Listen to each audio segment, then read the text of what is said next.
It takes a coward to slaughter a toddler. What kind of person looks at a 2-year-old and decides he doesn't get to live? A 2-year-old child? Camari wasn't caught in the middle of something. He was home, the one place a child is supposed to be untouchable, with his mother, with his aunt, inside their own house. And by the next morning, all 3 of them were gone. Not one witness, not one struggle, just a house that went quiet and a 2-year-old boy who never got the chance to grow up. Investigators walked in that night and couldn't call it random. They called it targeted, meaning someone made a choice to be there and made a choice not to leave anyone behind. Not the mother, not the aunt, not the baby. So sit with that for a second, because somewhere out there, someone stood in front of a toddler and pulled the trigger anyway. And when this case cracked open, it revealed something even harder to swallow. One of the men now charged with his death was supposed to already be in prison serving 20 years. He wasn't. He was out, free, walking the same streets as that baby. This is the case of the Queen Alexandria Lane murders, and it begins with a little boy named Camari, who deserved so much more than the ending he got. Officers were dispatched to the 300 block of Queen Alexandria Lane in Jackson, Mississippi at approximately 9:15 p.m. on Saturday, June 27th. The call came in as a shooting, one address, one report, nothing yet to suggest the scale of what officers were about to walk into. What they found that night would shape weeks of investigation across 2 states, and it would start with a scene that told them almost as much through what was missing as what was there. Inside the home, first responders discovered 3 victims. There was no forced entry, no broken door, no shattered window, nothing to suggest anyone had fought their way inside. Whoever entered that house did so without resistance, and that told investigators something immediately. This was not a break-in that went wrong. It was something else entirely, and figuring out exactly what would take much longer than that first night. The Hinds County coroner, Jeremiah Howard, later confirmed the identities of the 3 victims: 25-year-old Keyana Weathersby, her 30-year-old sister, Erica Weathersby, and Keyana's 2-year-old son, Camari Givens. Erica wasn't just Keyana's sister, she was Camari's aunt, and by every account available, the 2 women were raising him together, under one roof, as one family. 3 lives, 1 home, 1 night gone before anyone outside those walls even knew something was wrong. Jackson Police Chief Dr. Rachel Brackney addressed the public not long after the scene was processed, and she didn't reach for careful, procedural language. She called it a horrifying and vile crime. For a police chief speaking on the record, that kind of language is rare. It's not the wording of a press release. It's the wording of someone who saw something that stayed with her long after she left that house. What investigators didn't find inside that home mattered just as much as what they did. No indication of theft, no signs the house had been ransacked, nothing pointing to a robbery gone bad. And that absence, the absence of chaos, is what turned a shooting into a mystery. Because if this wasn't a robbery, and it wasn't random, then someone had a reason to be in that house that night. Chief Brackney would later confirm exactly that. This was a targeted attack, not random violence, a decision made by someone to be at that address on that night. And finding out who made that decision and why would take investigators from a quiet residential street to a highway standoff, and eventually across state lines. If you're just now finding this channel, this is exactly the kind of case we cover, the ones that don't stay simple. Hit subscribe, because what happens next in this investigation is going to surprise you. The first real break in the case didn't come from a crime lab. It came from the public. Jackson police said tips from residents helped them identify a vehicle connected to the shooting, a red 2020 Mitsubishi Mirage belonging to one of the victims. On June 28th, that car was found abandoned at Manhattan Park in North Jackson. It was empty.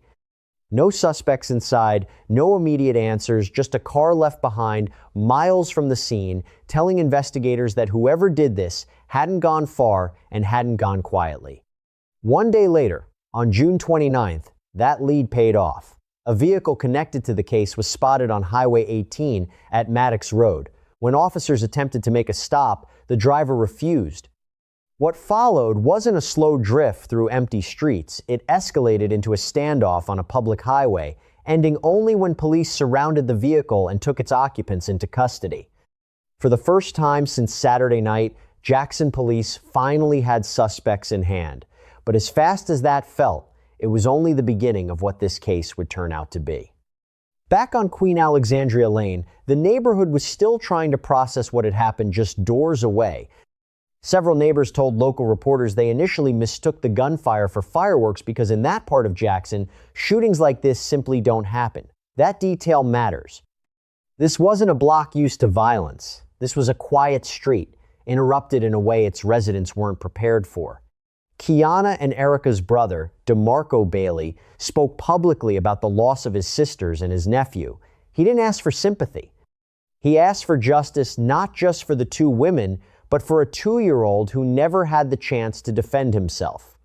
Jackson Mayor John Horn also addressed the case directly, commending police for the speed of the arrests and stating publicly that the city would continue working until everyone responsible was brought to justice. Two very different voices, one grieving, one governing, saying, in their own ways, the same thing. This wasn't over yet. And it wasn't. Because of the nature of the crime, the FBI and the U.S. Marshal Service joined Jackson Police almost immediately, a level of coordination usually reserved for a city's most serious cases. This was one of them. Jackson Police Department data would later show these 3 deaths were the city's 39th, 40th, and 41st homicides of 2026.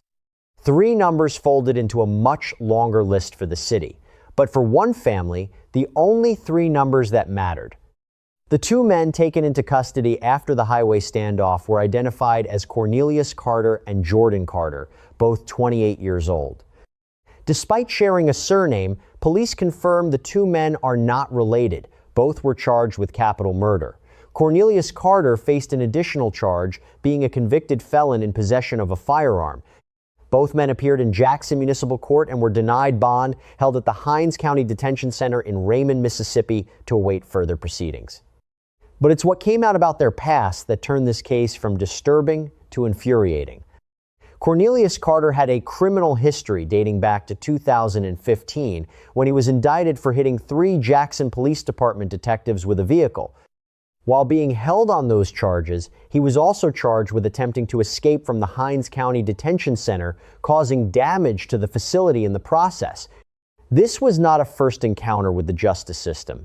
It was a pattern. Jordan Carter's record was arguably worse, and this is the detail that changes how you look at this entire case. In 2017, he was convicted on charges of aggravated assault, kidnapping, and carjacking. He was sentenced to 20 years. 15 of those years were suspended. Read that again. 15 years suspended. That sentence meant Jordan Carter should have still been serving time when Keyana, Erica, and Camari were killed.